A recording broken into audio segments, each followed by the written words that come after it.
మీకోసం కాదు, వాళ్ళ మనుషుల కోసం. కానీ చెప్పేదంతా మీకోసం అన్నట్లు మరో 7,000 కోట్లు అప్పు చేశారు. సందులో సడేమియా అంటే ఇదే అండి. బాబు గారి ఇజ్నరీ మీరు అర్థం చేసుకోవట్లేదు. మిమ్మల్ని అందరినీ ఏదో కృత్రిమ సమస్య సృష్టించి అటువైపు మిమ్మల్ని మాట్లాడుకునేలాగా చేసి, మిమ్మల్ని గొర్రెల్ని చేసి, అరుగుల మీద ఇంకో చోట కలం గోడలపైన మీరంతా కూడా అదేదో జరిగిపోయింది అక్కడ, జగన్మోహన్ రెడ్డి గారు చేశారు, భారతి గారు చేశారని మిమ్మల్ని నమ్మించాలని చూసి గుట్టు చప్పుడు కాకుండా సైలెంట్గా మరో 7,000 కోట్లు అప్పు చేశారు. ఒక్క వారం వ్యవధిలోనే 14,000 కోట్ల అప్పు. ఏడాదిలో 1,58,000 కోట్ల అప్పుల భారం. అయినా సూపర్ 6 అమలు లేదు. ఏడాదిలో బడ్జెట్ అప్పులే 1,08,194 కోట్లు. బడ్జెట్ బయట అప్పులు మరో 50,410 కోట్లు. రాష్ట్ర చరిత్రలో ఇంత తక్కువ వ్యవధిలో భారీగా అప్పులు చేసిన ఘనత దక్కించుకున్న చంద్రబాబు నాయుడు గారు, wow you are a visionary ఇస్నరీ. అండ్ ఎలాంటి అప్పులు అంటే బడ్జెట్ అప్పులు ఇలా కోట్లల్లో. ఈ ఏడాది మార్చి చివరి వరకు కాగ్ గణాంకాల మేరకు అప్పు 21,622. ఏప్రిల్ 3న చేసిన అప్పు 5,750 కోట్లు. మే నెల 6న అప్పు 6,822 కోట్లు. జూన్ 3న అప్పు 7,000 కోట్లు. జూన్ 10న అప్పు 7,000 కోట్లు. మొత్తం 1,08,194 కోట్లు. బడ్జెటేతర అప్పు పౌర సరఫరాల సంస్థ 2,000 కోట్లు. మార్క్ఫెడ్ 6,700 కోట్లు. ఏపీఐఐసి 1,000 కోట్లు. ఏపీఎండిసి 9,000 కోట్లు. ఏపీ పవర్ ఫైనాన్స్ కార్పొరేషన్ 710 కోట్లు. మొత్తం 19,410 కోట్లు. రాజధాని అప్పులు కోట్లలో. ప్రపంచ బ్యాంక్, ఏషియన్ డెవలప్మెంట్ బ్యాంక్ నుంచి 15,000 కోట్లు. హడ్కో ద్వారా 11,000 కోట్లు. జర్మనీకి చెందిన కేఎఫ్డబ్ల్యూ సంస్థ 5,000 కోట్లు. మొత్తం 31,000 కోట్లు. అన్నీ కలిపితే 1,58,000 చిల్లర కోట్లు.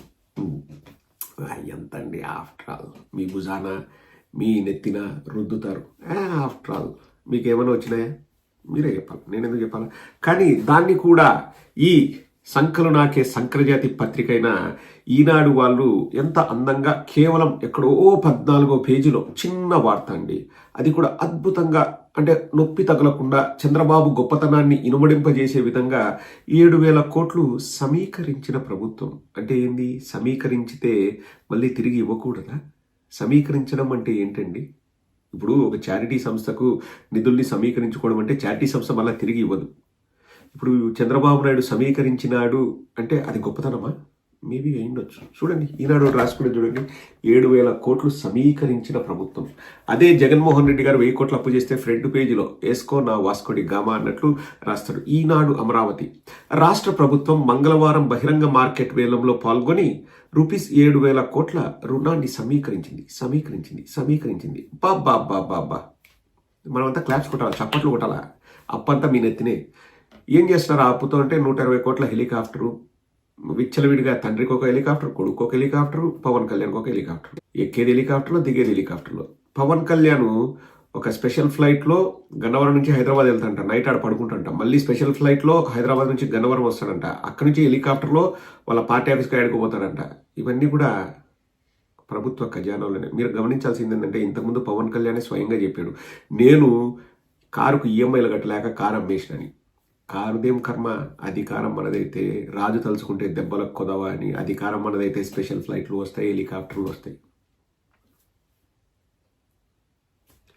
8 ఏళ్ల కాలపరిమితికి 6.65% వడ్డీ, 9 ఏళ్ల కాలపరిమితికి 6.65% వడ్డీ, 10 ఏళ్ల కాలపరిమితికి 6.68% వడ్డీతో రూపీస్ 1,000 కోట్ల చొప్పున మొత్తం 3,000 కోట్లు తీసుకుంది. కాలపరిమితి 14 ఏళ్లలో తీర్చేలాగా 7.05 వడ్డీతో 2,000 కోట్లు, 15 ఏళ్లలో తీర్చేలాగా 7.8% వడ్డీ ధరతో మరో 2,000 కోట్లు రుణం తీసుకుంది. ఇప్పుడు నెక్స్ట్ చంద్రబాబు నాయుడు అధికారంలోకి రాలేదనుకోండి, 6 ఏళ్ల కాల పరిమితి, 8 ఏళ్ల కాల పరిమితి, 10 ఏళ్ల కాల పరిమితి, 14 ఏళ్ల కాల పరిమితి అంటే నెక్స్ట్ ప్రభుత్వం తీర్చాలా. కానీ అప్పుడు ఎవరు మాట్లాడకూడదు, ఆ ప్రభుత్వం వాళ్ళు మాట్లాడకూడదు. కానీ ఇప్పుడు చంద్రబాబు నాయుడు వస్తే నేను పథకాలు ఇవ్వాలనుకున్నాను, కానీ ఏం చేద్దాం, గత ప్రభుత్వం అప్పు చేసింది, దానికి వడ్డీలు కట్టుకుంటున్నా.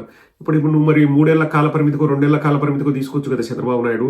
అన్ని కూడా చూడండి, 8 ఏళ్ల కాల పరిమితి, 9 ఏళ్ల కాల పరిమితి, 10 ఏళ్ల కాల పరిమితి, 14 ఏళ్ల కాల పరిమితి, 15 ఏళ్ల కాల పరిమితి. అంటే నేను ఈరోజు అప్పు చేస్తాను, ఎవడో తీస్తాడు, ఎవడో ఎంగన్న అప్పు తీరుస్తాడు. కానీ చంద్రబాబు నాయుడు అధికారంలోకి వచ్చిన వెంటనే ఎన్ని డ్రామాలు ఆడతారండి. అదే విషయం పైన మైసూరారెడ్డి గారు ఒక మాట అంటున్నారు, వినండి, అది చూసి ముగిద్దాము. ఇంకా ఇంతకంటే మనం ఏం చెప్పాల్సిన అవసరం లేదండి. మైసూరారెడ్డి గారు ఆయన అంటే మా పక్కూరే, మాకు బాగా తెలుసు. నాలెడ్జ్ చాలా ఉంటుందండి. సబ్జెక్ట్ మీద బాగా గ్రిప్ ఉంటుంది. చాలా రీసెర్చ్ చేస్తాడు, చాలా చదువుతాడు, పుస్తకాలు ఎక్కువ చదువుతాడు. ఆయన వృత్తిరీత్యా doctor. He has abundant knowledge and grip on political system. ఆయన ఏం మాట్లాడుతున్నారో ఒకసారి వినండి. కేరళ ముఖ్యమంత్రిని విజన్ 2047 చెప్తా, విజన్ 2020 చెప్తా, ప్రపంచానికి చదువు చెప్తా, మీరు ముడ్డి గడుక్కుంటున్నారు లేదో నేను ఆఫీస్ నుంచి కూర్చొని చూస్తా, నేను ఈ గవర్నెన్స్ చేస్తా, నేను ఏఐని తీసుకొచ్చా, నేను కంప్యూటర్ కనిపెట్టా, సెల్ ఫోన్ కనిపెట్టా అనేది ఇన్ని మాటలు, ఇన్ని గఫాలు, డబ్బాలు కొట్టుకొని జాకీలు పెట్టుకొని లేపుకుంటావే. మన ఆర్థిక పరిస్థితి ఎలా ఉంది, మన ఆదాయం ఎంత, మన వ్యయం ఎంత.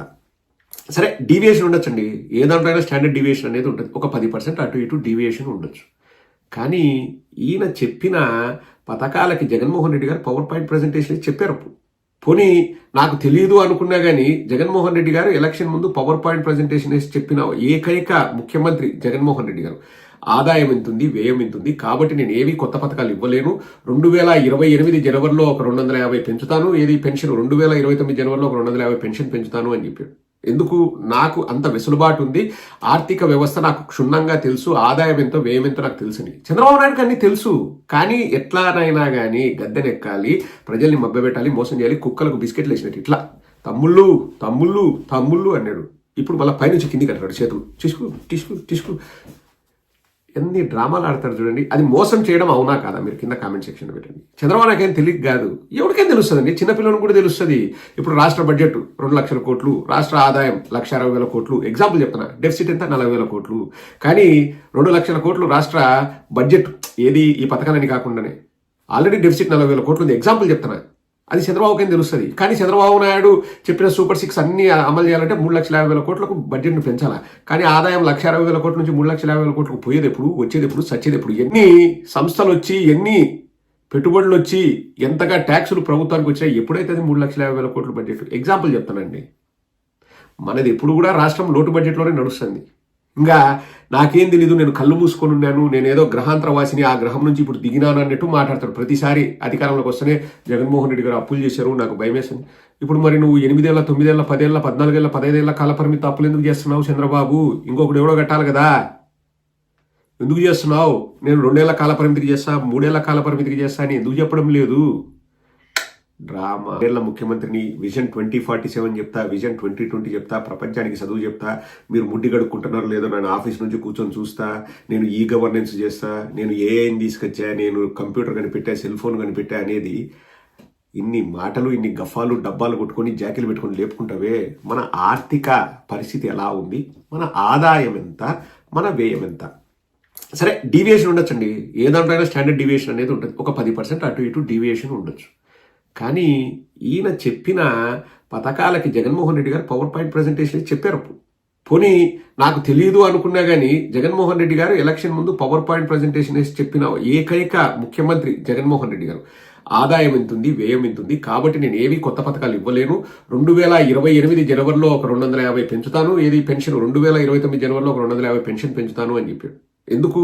నాకు అంత వెసులుబాటు ఉంది, ఆర్థిక వ్యవస్థ నాకు క్షుణ్ణంగా తెలుసు, ఆదాయం ఎంతో వ్యయం ఎంతో నాకు తెలుసని. చంద్రబాబు నాయుడుకి అన్ని తెలుసు, కానీ ఎట్లానైనా కానీ గద్దెనెక్కాలి, ప్రజల్ని మభ్యపెట్టాలి, మోసం చేయాలి, కుక్కలకు బిస్కెట్లు వేసినట్టు ఇట్లా తమ్ముళ్ళు తమ్ముళ్ళు తమ్ముళ్ళు అన్నాడు. ఇప్పుడు మళ్ళీ పైనుంచి కిందికి అంటాడు, చేతులు టిష్కు టిష్కు టిష్కు. ఎన్ని డ్రామాలు ఆడతారు చూడండి. అది మోసం చేయడం అవునా కాదా మీరు కింద కామెంట్ సెక్షన్లో పెట్టండి. చంద్రబాబు నాకేం తెలియదు కాదు, ఎవరికైనా తెలుస్తుందండి, చిన్నపిల్లలకు కూడా తెలుస్తుంది. ఇప్పుడు రాష్ట్ర బడ్జెట్ 2 లక్షల కోట్లు, రాష్ట్ర ఆదాయం 1,60,000 కోట్లు. ఎగ్జాంపుల్ చెప్తున్నా, డెఫిసిట్ ఎంత 40,000 కోట్లు. కానీ 2 లక్షల కోట్లు రాష్ట్ర బడ్జెట్, ఏది ఈ పథకాలని కాకుండానే